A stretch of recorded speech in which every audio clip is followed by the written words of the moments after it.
Voy a activar mi cámara.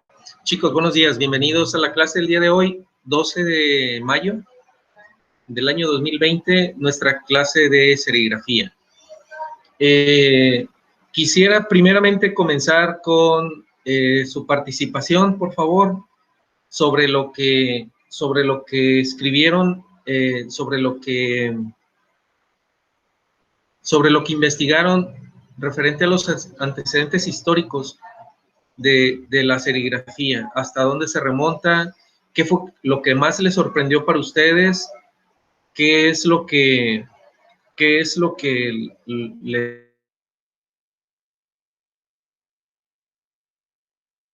referente y algún dato interesante que me puedan dar para considerarlo como participación de ustedes en la clase. Vamos a tener durante la clase también este tipo de actividades en las que, de acuerdo a la tarea, de acuerdo a sus opiniones, de acuerdo a su punto de vista, podamos considerarlo como una participación para que cuente dentro de la clasificación, de la calificación final para esta materia. Así es de que, ¿quién quiere empezar? Por favor, activen sus micrófonos en orden, quien guste, y quien guste participar para ir anotando su participación, por favor. Yo. Sí, adelante, Juana. Yo investigué que la primera forma de serigrafía reconocible apareció en China durante la dinastía Song en 960 a.C. hasta 1279 después de Cristo. Órale. ¿Y qué te llamó la atención? ¿Qué opinas sobre eso? Pues que la serigrafía ya lleva demasiado tiempo acá existiendo y que conforme fue avanzando el tiempo se fue perfeccionando y se fue retomando más hacia el arte. Y leí también que en la Guerra Mundial se usaba para estampar banderas, pancartas y todo eso, entonces fue algo importante dentro de la historia también. Es cierto, sí, tienes mucha razón, Juana. Está muy bien. ¿Alguien más? Muchas gracias, Juana. ¿Alguien más que quiera participar? Yo. Ay, primero tú. Andrea o Jalil, adelante, quien guste. Bueno, pues yo. A mí un dato que se me hizo interesante de lo que comentaba Juana de la dinastía Song, que para hacer las láminas o lo que iban a imprimir, utilizaban cabellos de mujer y los ponían como que hacían el dibujo con el cabello y después los laqueaban para imprimir la figura. Fue algo que me llamó la atención. Sí, me parece también interesante. Pues yo creo que esto depende de la tecnología de cada uno de los tiempos. Si, por ejemplo, en la época medieval no existía lo que eran las fibras de papel como las conocemos ahora, pues obviamente que tenían que arreglárselas para que fueran con papiros, que fueran apachurrando cortezas de árbol, fibras naturales, hasta formar una pasta uniforme que pudiera considerarse como un papiro, como una superficie para escribir. Y en este caso la serigrafía, la primera tecnología que fue la que se usó en su tiempo fueron fibras de origen natural, fibras de origen animal o tal vez humano incluso, con cabellos de personas.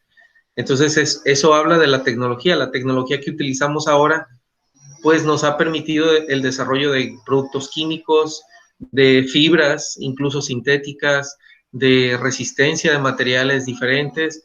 Entonces, yo creo que la evolución va junto con la evolución de la humanidad también. Pero bueno, eso es algo, esa es una conclusión a la que ustedes deberían de llegar. Perdón, Andrea. Es que ya dijo lo que yo iba a decir. Perdón, Andrea. De todos modos te pongo la participación. Pero sí. Dime, ¿qué opinas? ¿Tú qué opinas desde tu punto de vista? Pues yo leí que lo primero que se usó para hacerlo fueron hojas de plátano y que se fueron como rasgando para hacerlas cada vez más delgadas y hacer directos los diseños, y que luego se desarrolló el papel y que luego se cambió por la tela de seda y que por eso tenía el nombre de serigrafía, o bueno, era serumgraphy o algo así, y que provenía por la palabra pues seda y escribir. Excelente. Sí, Andrea, justamente, y lo acabas de sintetizar. No les pedí que investigaran el concepto de serigrafía porque eso es algo a lo que yo quería que llegáramos el día de hoy. ¿Alguien más que quiera participar, chicos? Yo, Adelante, Anabel. pues de lo que investigué, pues noté pues que fue evolucionando esto desde los cabellos humanos, que eso me impactó mucho, y empezaron a trabajar con químicos fotorreactivos en el año, entre los años 1910, las personas Roy Beck, Charles Peter y Edward Owens. ¿Ellos qué eran, ingleses o franceses? ¿Anabel? No vi, pero solo sé los nombres. Tengo entendido de que uno de ellos era francés y los otros eran ingleses. El desarrollo principalmente de esta técnica, como la conocemos ahora, ocurrió en Inglaterra y en Francia. Entonces, podemos ver, pues, ustedes saben, Francia e Inglaterra son países que están relativamente muy cercanos, que los separa un estrecho de mar, pero que han compartido tanto tecnología, tanto como leyes, tanto como reglas, tanto como, no sé, muchas cosas. Y entre esos dos países es donde se ha generado la tecnología actual o como la conocemos, que ha evolucionado para como la conocemos a nuestros días. Muchas gracias, Anabel. ¿Alguien más que quiera participar, chicos?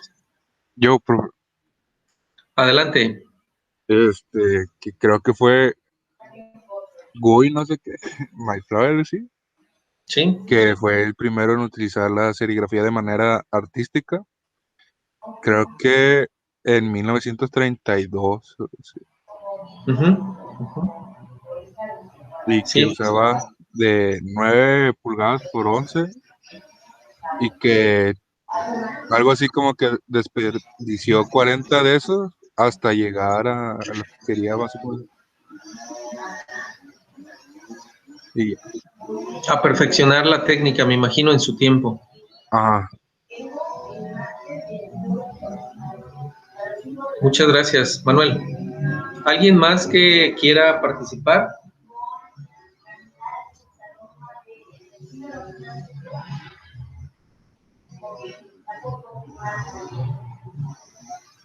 Ayúdenme, chicos. ¿Quién faltó el día de hoy? Que no lo veo aquí. ¿Todos están presentes? Miren, vamos a implementar vamos a implementar como lo hice con el grupo anterior. Les voy a pedir, por favor, a este momento, bueno, yo voy a poner la hora en la que vamos a nombrar lista. Entonces, la manera en la que vamos a nombrar lista es de que a través del chat que tenemos ahorita en esta videoconferencia, ustedes me tienen que poner su nombre completo con un mensaje y obviamente eso va a quedar registrado a qué hora se hizo el mensaje y quiénes son los que asistieron el día de hoy. Si les parece, comenzamos a partir de este momento, me pueden mandar un mensaje, por favor, a través del chat con su nombre completo. Todos, por favor.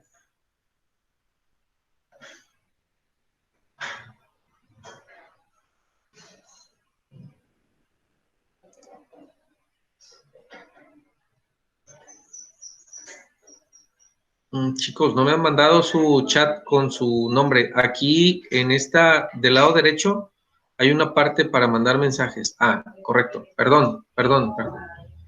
Ahí está, ya me llegó. Muy bien. Miren, voy a compartir mi pantalla en lo que estamos. Se me pasó. ¿Alguien más que quiera participar? ¿Alguien más que quiera aportar? ¿Alguien más que tenga alguna duda, alguna pregunta hasta este momento? Profe, ¿eso Yo, solo profe. tenemos que mandar o solo así lo vamos a tener nosotros? ¿Qué, la tarea o el...? Sí, o la tarea. Les voy a pedir, por favor, que lo envíen a mi correo institucional. Les mandé un correo al principio de bienvenida. Por favor, pueden anotar como el asunto en el correo como tarea número 1. Todavía no habilito lo que es la plataforma. De momento esta es la primera tarea, pero si me pudieran apoyar enviándome un correo, lo voy a considerar como su tarea. Y les voy a platicar para que no piensen que se ha olvidado. Les voy a platicar cómo va a ser la metodología para crear su manual de serigrafía, que justamente esta información ya va a empezar a contar como su manual de serigrafía. Así es de que, de favor, esa tarea, si me la pueden enviar a mi correo electrónico de univercolima.edu.mx, se los voy a tomar en cuenta para que cuente como tarea. ¿Sí? ¿Alguien más? Axel, ¿querías preguntar algo?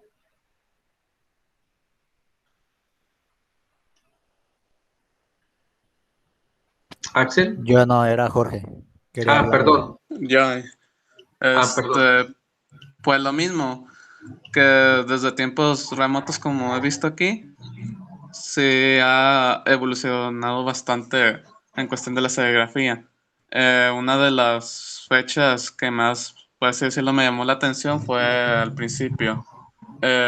Dicen que las serigrafías más antiguas provienen, al parecer, de la cultura oriental en el año 3000 a.C., usando también lo mismo, hojas de plátano. ¿En dónde fue? ¿Alguien sabe dónde se utilizaron primero las hojas de plátano? ¿Alguien lo sabe?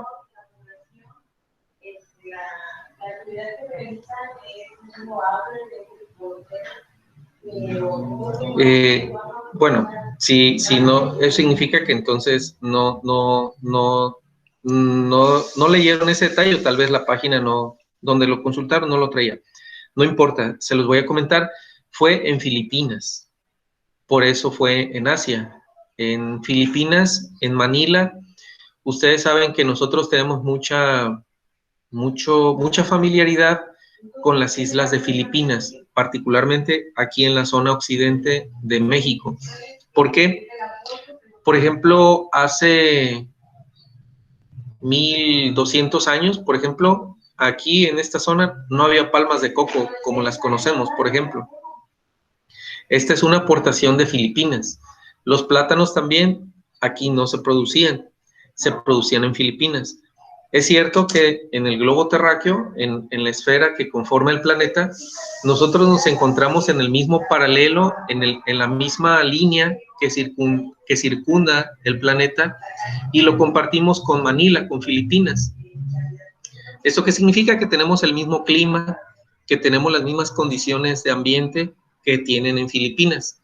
En alguna ocasión hay historias, hay algunas leyendas que hablan sobre la visita de la nao de China a estas tierras. Se supone que hace muchos años antes de que llegaran los españoles a la conquista en México, los chinos, los filipinos, incluso se dice que hasta los vikingos llegaron a visitar estas tierras. Y obviamente, pues, cuando ustedes o cuando todo el mundo, cuando todo el ser humano llega a un lugar donde no conoce, procuramos ser lo más cordiales, lo más amables con los lugareños, porque pues obviamente nosotros somos los visitantes y ellos son los que ya tienen tiempo viviendo ahí. En este caso, el intercambio de culturas y el intercambio de materias primas, el intercambio de artículos que hubo, fue muy enriquecedor para esta zona del mundo. Por lo tanto, a ellos les debemos el que podamos conocer los plátanos, las diferentes variedades de plátanos, las diferentes variedades de mangos, incluso. Ellos enseñaron cómo, aquí le llaman injertos, o le llaman cómo realizar injertos, cómo realizar combinaciones entre diferentes plantas, entre diferentes productos naturales, y uno de ellos fueron los mangos. Los mangos aquí tuvieron una modificación y se injertaron. Dicen que hay algunos mangos que tienen sabor a piña, algunos mangos que tienen sabor a tamarindo, algunos mangos que tienen sabor a papaya.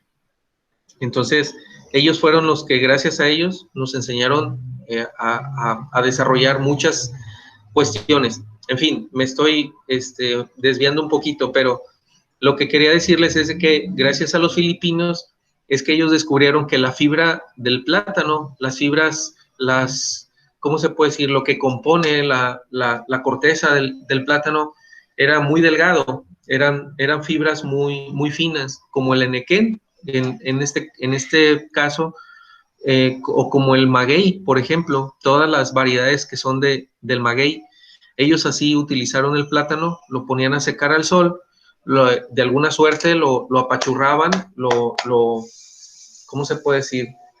Lo forzaban a que quedaran las puras fibras y a través de esas fibras lo cruzaban la fibra. Obviamente la fibra crece en una sola dirección, entonces ponían otra hoja de plátano cruzada para que formara una cuadrícula, una malla, y a partir de ahí fue que se empezaron a utilizar los primeros marcos de serigrafía con mallas naturales, con fibras naturales como el plátano.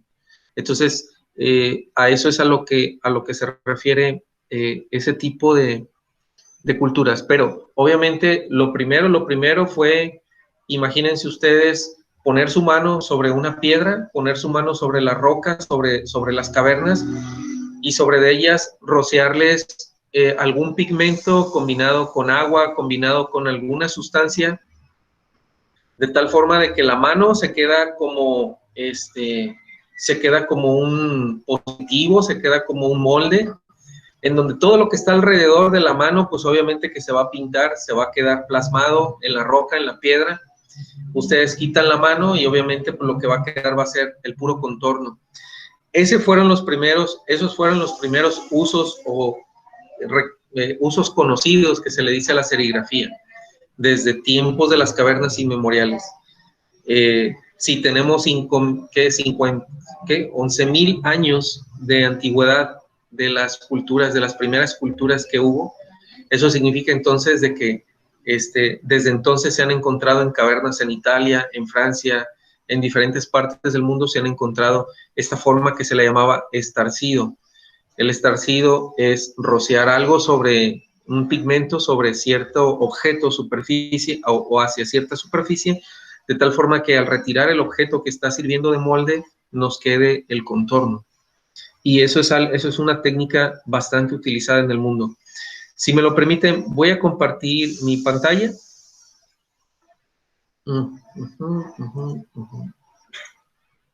La voy a compartir. Un segundito nada más. Aquí estamos. Bien, quisiera determinar con ustedes lo que es el concepto de la serigrafía en sí. ¿Por qué está avanzando el tiempo? En efecto, lo que ustedes investigaron viene de la palabra seda. La palabra seda se utilizó después de haber utilizado los cabellos humanos como un método de crear mallas, de crear fibras, de crear un cernidor más bien, yo me imagino. Si han escuchado la palabra cernidor, que significa cuando van a elaborar un producto de repostería, un pastel, un pan, un flan, algo, y se tiene que cernir la harina. En este caso, yo creo que los marcos o las mallas funcionan como un cernidor, porque a través de ellos se transfiere el líquido, que es la tinta, hacia una superficie que es la playera, en este caso, la tela, en este caso. Y se conforma también por la palabra grafí. Perdón. Grafí, todas las palabras tienen un origen griego, o todo lo podemos relacionar con los orígenes griegos, pero significa dibujar o escribir. Entonces, lo primero que se formó fue serigrafía, que fue una palabra en francés, y luego de ahí se deformó hacia serigrafía, se le quitó sericiafrí y quedó algo reducido como serigrafía. Entonces, a partir de ahí lo convertimos al español y nos da el concepto como lo conocemos. Como concepto, podemos decir que es una de las técnicas más sencillas, que en realidad no tiene nada de sencillo, ustedes lo van a ver, y más de uso común que se utilizan alrededor del mundo. El procedimiento en sí es, a grandes rasgos, colocar tinta dentro de un bastidor o una malla y con la aplicación de presión a través de un plástico, a través de un hule o a través de un método que puede ser madera, incluso también madera suave, esta tinta va a pasar a través de las secciones que no han sido cubiertas con la emulsión, formando un stencil, y es así como vamos a transferir esa tinta hacia la superficie que nosotros pensamos. Lo ideal, utilizar la serigrafía, es utilizarla en línea, es decir, cuando vamos a hacer muchas cosas con el mismo diseño, cuando vamos a estampar muchas cosas con el mismo diseño, de una forma repetitiva, para poder lograr grandes volúmenes.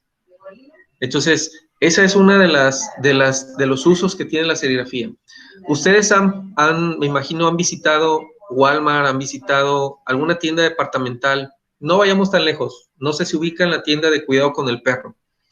Ellos tienen, ya en exhibición, tienen productos de serigrafía.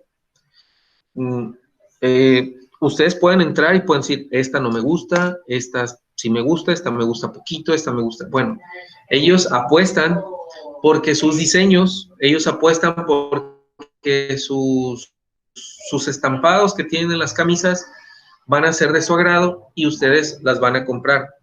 Si ustedes se fijan, los precios que se manejan en ese tipo de prendas, yo he visto en Walmart prendas de serigrafía muy buenas, con muchas tintas, con un trabajo impresionante, hasta en 99 pesos, por ejemplo. ¿Por qué ellos pueden ofrecer un precio de 99 pesos? Porque las hacen en volúmenes muy grandes. Porque lo mismo pueden tener un volumen aquí en Colima, que en Manzanillo, que en Guadalajara, que en cualquier tienda Walmart de todo el país. Entonces eso significa que cuánto les costó a ellos producir una prenda para poderla dejar en 99 pesos. Entonces, imagínense el tiempo de anaquel, como se le llama cuando está en exhibición, el tiempo de traslado, cuando la prenda se deprecia, por ejemplo, por estar en exhibición, y después de 2 meses que dijeron, ¿sabes qué? Ya no se vendió esta prenda, la tenemos que cambiar a otra tienda o la tenemos que rebajar de precio, cuando menos, para poder recuperar parte de la inversión de lo que se hizo. Entonces, sí es cierto, sirve para grandes volúmenes y sí es cierto que se pueden reducir costos. Sin embargo, cuando hacemos prendas únicas, cuando nos pide algún partido político las hace por miles, pero cuando nos pide algún cliente una playera para poder regalar a alguno de sus familiares y le dice, oye, ¿sabes qué? Quiero una playera única, que tenga el nombre de mi familiar, que pueda quedar. Les quiero mostrar algunos trabajos que yo tengo, algunos trabajos como este, miren, por ejemplo, este fue para una despedida de soltera, me pidieron una playera así, es color mostaza y color rosa,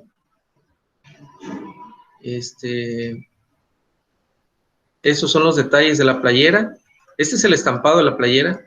Si se fijan aquí, tuve que poner una plasta blanca abajo del color, aquí se puede notar en los detalles cómo se ve la parte blanca que está abajo, y encima tuve que poner el color mostaza, y en el rosa también, también fue el mismo procedimiento, se le puso tinta blanca en la parte de abajo, y la tinta rosa en la parte de arriba. ¿Por qué? Porque la playera es negra. ¿Esto qué significa? Bueno, esto significa que cuando la prenda es de un color oscuro, digamos azul marino, café, verde, olivo, incluso rojo también, necesitamos poner una base en la parte de abajo de la tinta, que sea el mismo dibujo, que siga los mismos contornos, pero que tenga color blanco, aunque sea 1 o 2 pasadas, para que cuando llegue el color que va a quedar en la superficie pueda resaltar. Porque si yo pusiera el color mostaza directamente sobre la prenda negra, voy a tenerle que dar hasta 5 pasadas a la tinta para que pueda resaltarlo. Ese es un hecho, porque como la tela absorbe la tinta, es decir, en la primera pasada lo único que hace es como entrar en ciertos recovecos de la tela a nivel microscópico. En la segunda pasada ya queda un poquito más, en la tercera pasada ya se nota mejor, pero para dejarle el toque que nosotros buscamos, hasta 5 o 6 pasadas o tal vez más. ¿Qué significa ponerle mucha tinta a una prenda? Significa que va a quedar muy rígido, significa que el estampado va a quedar muy plastificado. Y eso con el uso, ustedes van a, una playera de este tipo, ustedes no la van a mandar a la tintorería a lavar, la van a meter en su lavadora común y corriente, dentro de pantalones de mezclilla, dentro de otras prendas, y ese movimiento que tiene la prenda al momento de lavarse va a hacer que se vaya cuarteando la tinta.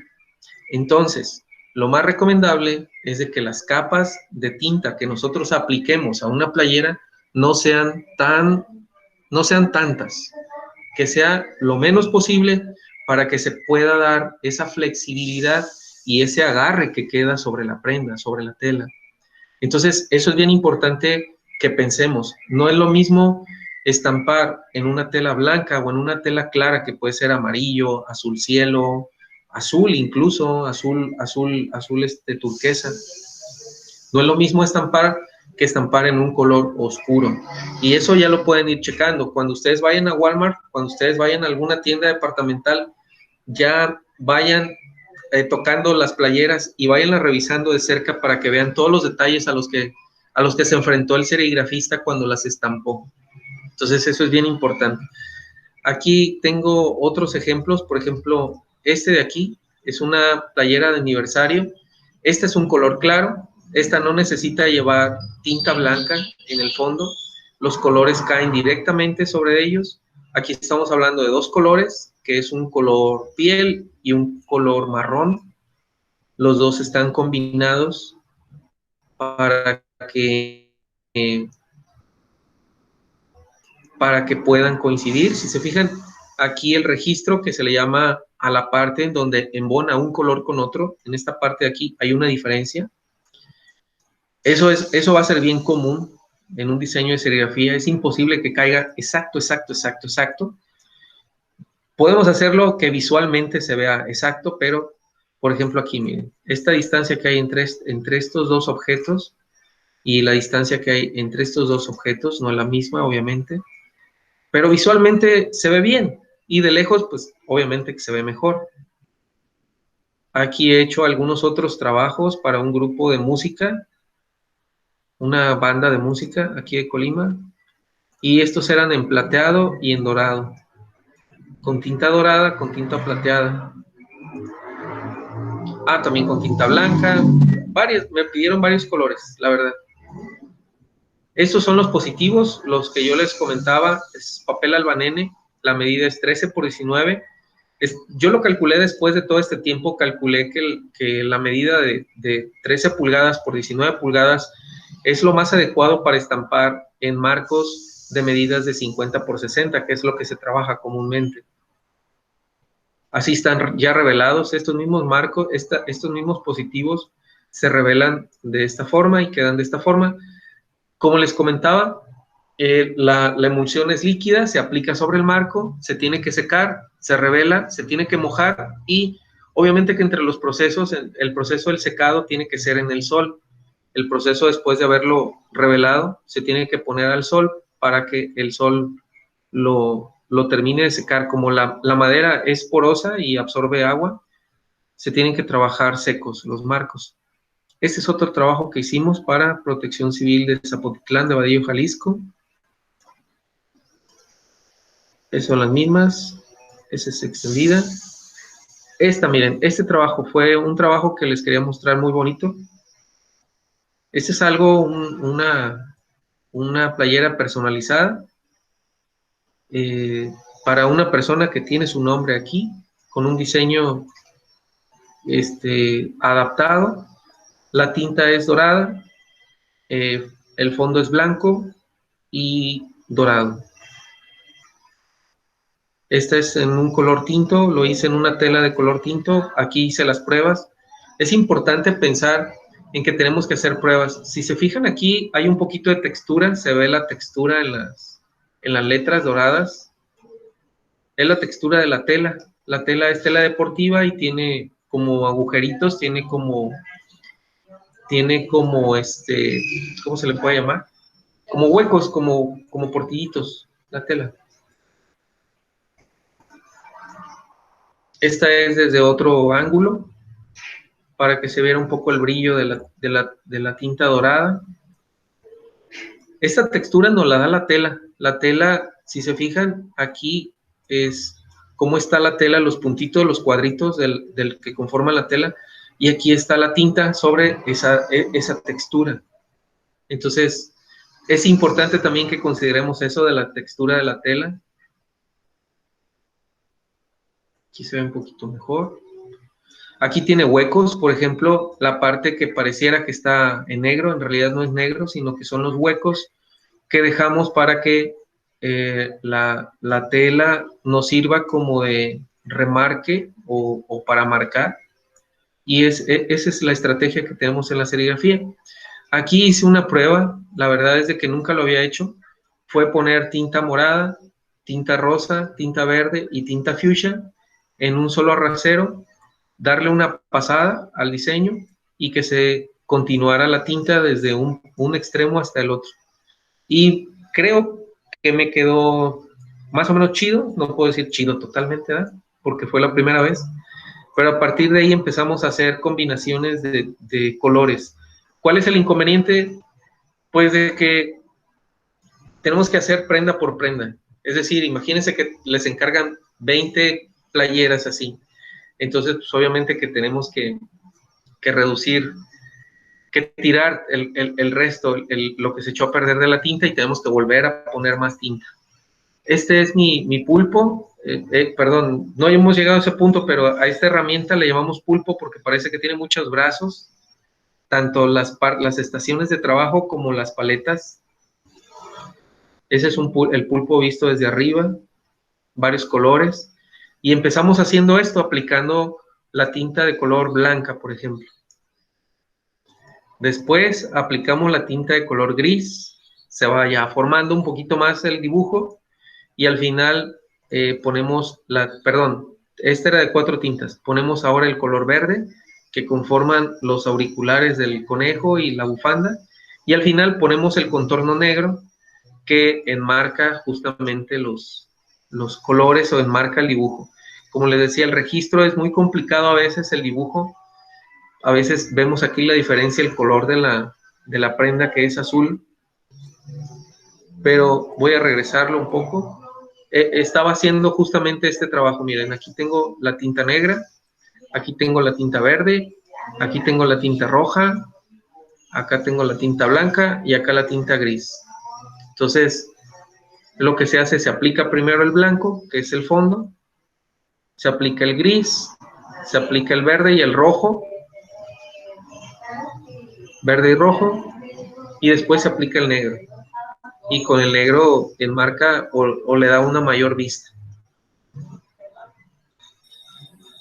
¿Sí? Perdón, pero ya me desvié. Chicos, me emociono mucho con esto.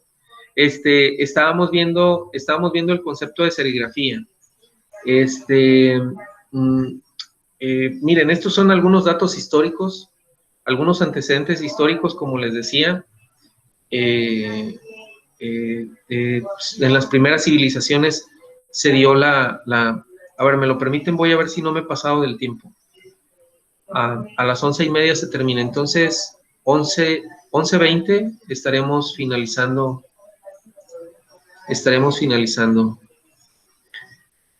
Bien, miren, estos son algunos métodos de estarcidos. Estas son unas imágenes que encontré de unas cuevas en Francia, que esta era la forma en la que nuestros antiguos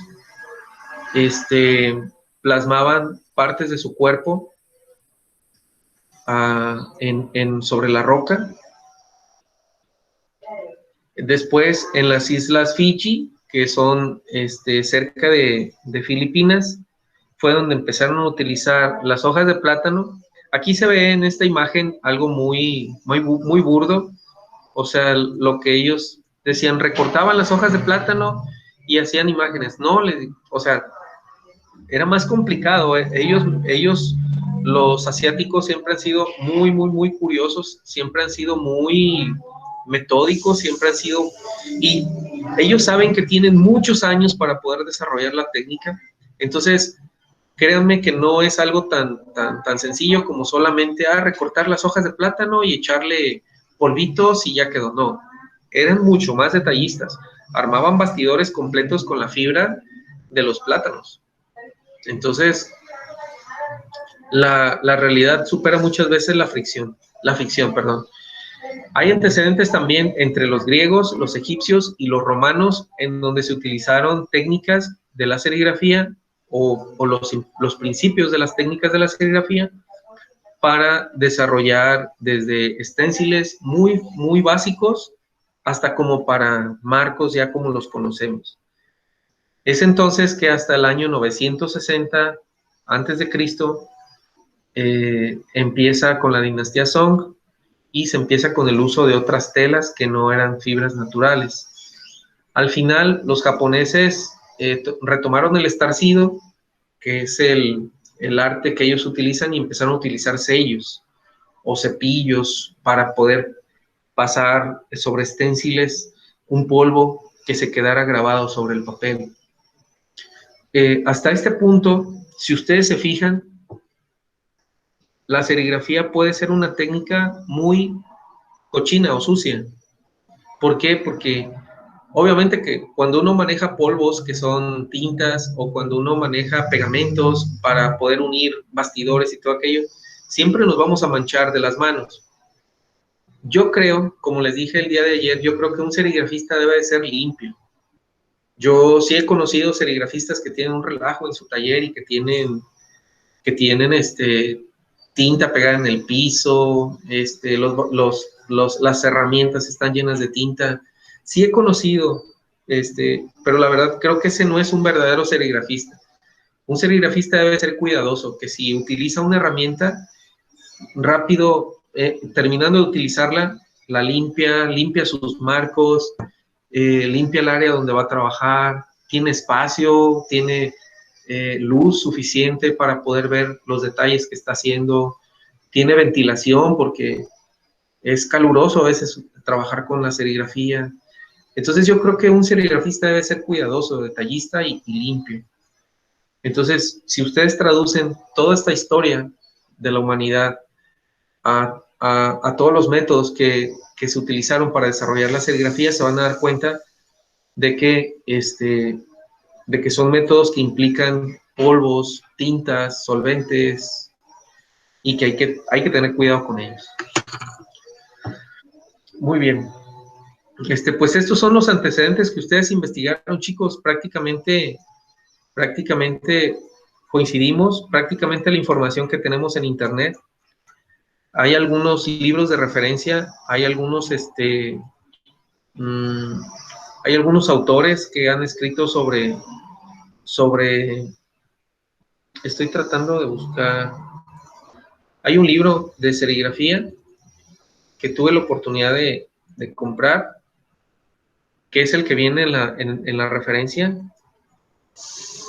Es Manual de Serigrafía, cómo hacerlo bien y fácilmente, y trae algunas indicaciones. Lo vamos a ir desglosando conforme vayamos pasando con el desarrollo de la materia. Así es de que creo que hemos terminado ya con los primeros 40 minutos. Me gustaría saber si tienen alguna duda, alguna pregunta, por favor, chicos.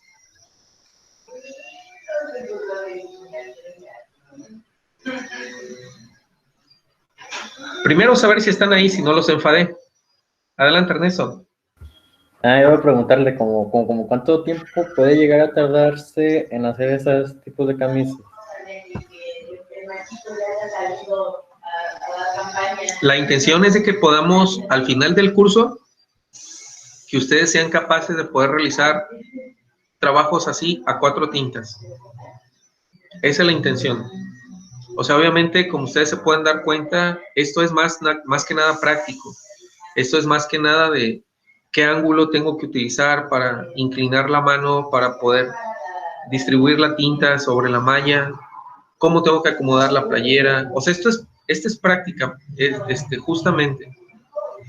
Y en estos 4 meses debemos de desarrollar la curiosidad y la habilidad para poder preguntar este tipo de cosas, Ernesto. ¿Quién más tiene alguna duda, alguna pregunta?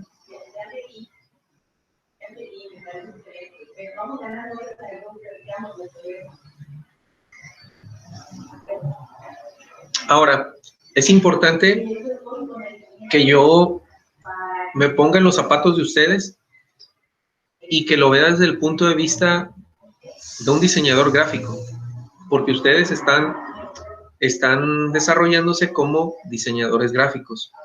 Entonces, mi función, mi trabajo en esta materia para ustedes en particular es que yo pueda traducir todas las necesidades o todas las limitaciones, perdón dicho, utilicé mal la palabra, todas las limitaciones que tiene la serigrafía y que lo convirtamos o que lo traduzcamos a su lenguaje de ustedes, pero que entonces también ustedes me puedan apoyar a mí y me puedan ayudar a mí para que podamos traducir todas esas necesidades que ustedes tienen como diseñadores gráficos hacia las limitantes que tiene la serigrafía. Entonces, este curso prácticamente es una fusión entre los conceptos de diseño gráfico con los conceptos de serigrafía. Y les voy a ser honestos, en muchas ocasiones los diseñadores gráficos en el área de la serigrafía tienen una vida productiva muy corta.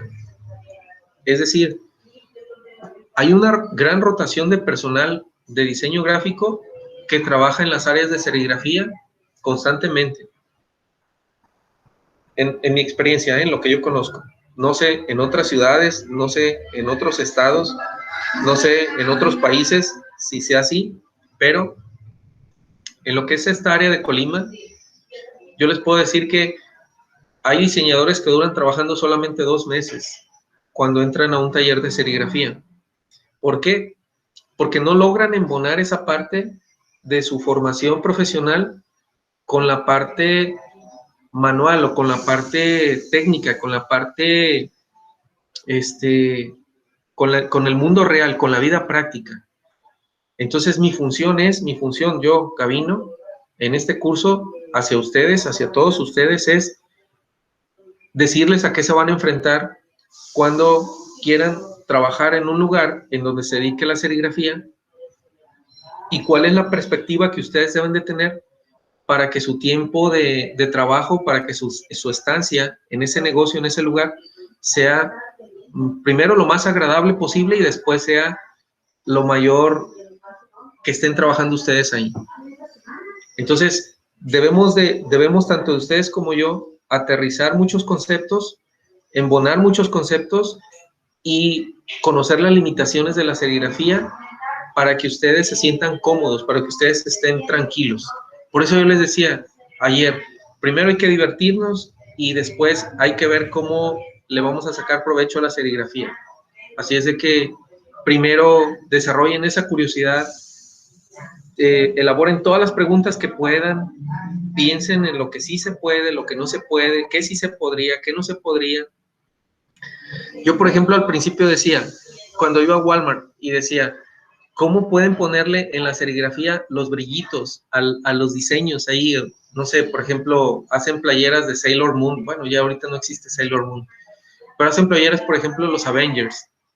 Y los Avengers en algunas partes les ponen efectos como de brillantina a la serigrafía.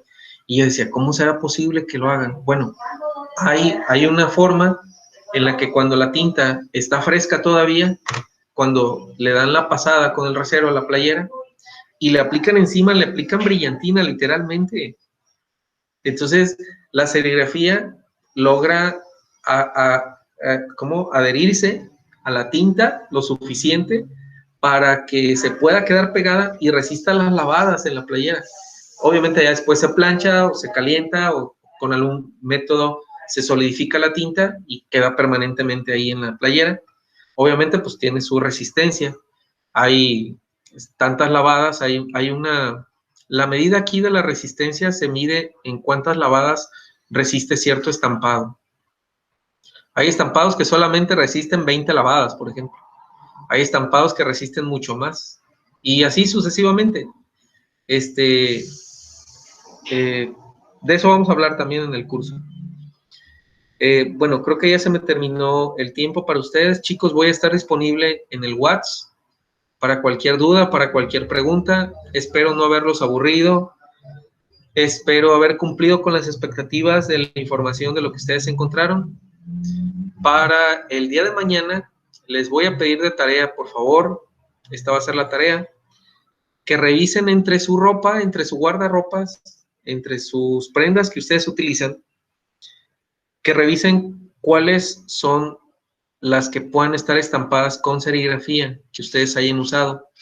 Y el día de mañana, por favor, en esta clase me las muestran y me dicen cuál es la playera que más les gusta y que tiene serigrafía que ustedes usan, que ustedes tienen en su guardarropa. ¿Sí? ¿Alguna duda, alguna pregunta? Chicos, por favor, participen. Espero que no estén dormidos en su cama, que por eso tienen la cámara desactivada. O que me dejaron ahí. Sí. ¿Y si no tengo ninguna camiseta con eso? Con serigrafía. Ajá. Pues algún familiar ahí en tu casa, no sé si vivas solo, si vivas con papá, mamá, y que puedas revisar alguna playera. O sea, la intención de esta tarea es de que ustedes se den cuenta cómo la serigrafía ha estado dentro de sus vidas y tal vez ustedes no se han dado cuenta que ha estado dentro de sus vidas en una prenda, en una playera, por ejemplo. Eso es lo que pretendo con esta tarea. Que ustedes vean que la serigrafía se ha utilizado desde hace muchos años y que a lo mejor ustedes sin saberlo han utilizado prendas de serigrafía, pero que no se han dado cuenta y que ahí están en su casa. Esa es la intención. ¿Alguna otra pregunta, chicos, referente a la tarea? ¿O referente a lo que sea? Bien, miren, tengo que hacer un comentario. Hoy por la mañana, Luis Fernando, platicábamos y me preguntaba que si podía ser su asesor. Yo le pregunté cuáles eran las responsabilidades y cuáles eran las obligaciones de un asesor. Me explicó que es principalmente estar al pendiente de cuando ustedes tengan alguna inconformidad, cuando haya alguna molestia o que haya que defender alguno de sus derechos. Yo acepto, se los agradezco mucho, le agradezco mucho a Luis Fernando que haya pensado en mí y que me dé la confianza para poder aceptar esta responsabilidad. Creo que la confianza es algo que todos ponemos en manos de los demás, de nuestros cercanos. En este caso, ustedes me acaban de conocer el día de ayer y yo agradezco que hayan tenido esa confianza para poderme poner en mis manos esa responsabilidad. No los voy a defraudar y si alguno de ustedes en alguna ocasión se siente que no haya sido respaldado, con toda confianza, por favor reclámenlo y díganmelo en el momento que ustedes consideren. Creo que la confianza es lo primero que se pierde en cualquier grupo, en cualquier relación, en cualquier par de amigos, y espero no poderlos no defraudarlos y no perder su confianza que ustedes me han otorgado. Les agradezco mucho ese detalle. ¿Algún comentario, alguna duda? ¿No? Bien, entonces damos por terminada nuestra clase del día de hoy. Los espero el día de mañana a las... A ver, ¿a qué hora tenemos clase mañana? 11:30 de la mañana. Mañana jueves. Los espero el día de mañana. Chicos, les agradezco mucho su participación. Hasta luego. Gracias, profe. Gracias, profe. Gracias. Gracias.